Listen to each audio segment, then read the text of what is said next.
wonder how life would have been if you finished school and didn't stream? I did finish school. Hey, wait a minute.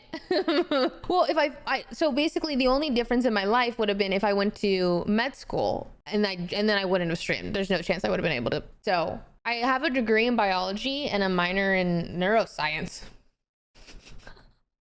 Which I just think is so funny. Like, why? What were we working so hard for? I play games for a living. Like, okay. But I guess my life would be different in the sense that I would not have the friends that I have surrounding me. And I think that, I think I just would have lost my whims, you know, would have lost my childlike wonder. You would have more mature friends? My friends are incredibly mature. Wait, my actual close friends, the group of us, a handful of us, are really, I'm like incredibly impressed because I feel, okay, hey, I'm gonna toot my own horn right now, but I'm not trying to sound like an absolute just stuck up. I think I am an incredibly empathetic individual, and I do my best always to be considerate. Am I always considerate? Am I always going to hit that mark? Am I gonna make, no, and am I gonna make mistakes? Yes. But I think that I do really like value that, and I really try my best to not hurt people's feelings, and I try to be considerate, and okay, whatever.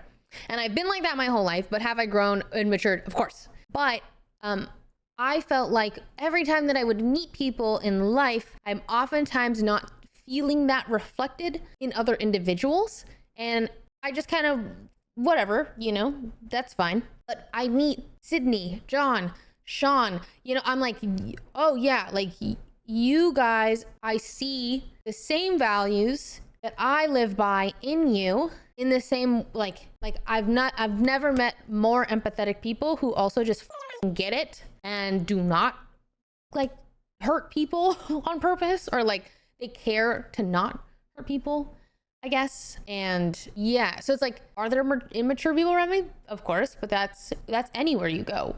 Like, I think you just find the good people wherever you go. And I think I've been really lucky to find people that genuinely I feel like, oh my God, I have found a home in these people because you get me in the same way that I get you. And we have similar, like, we're just cut from the same cloth, Serious does not mean immature. Agreed. Like, I think something that I also love about my friends is we all feel like kids in like the way that we love the silly, and we really always try to bring a little bit of whims, okay? Like, we do. Like, I don't know, John just bought a grown tube for me and gave it to me. like something I love about that is I know that he would do that even if he wasn't a streamer. And I love that because John, I will just receive random toys and I get to play with them, And Sean that's a kid. Like, that's a kid. And it feels like when we Sean, John, Sydney, we get together and I'm just like, holy I feel like we are just a bunch of kids on the playground right now. It's just, I don't know. I love the dynamic. I love that we have the emotional maturity that we need when things get hard and whatnot. But also the understanding that life, you don't need to be too serious. We can still have a little fun,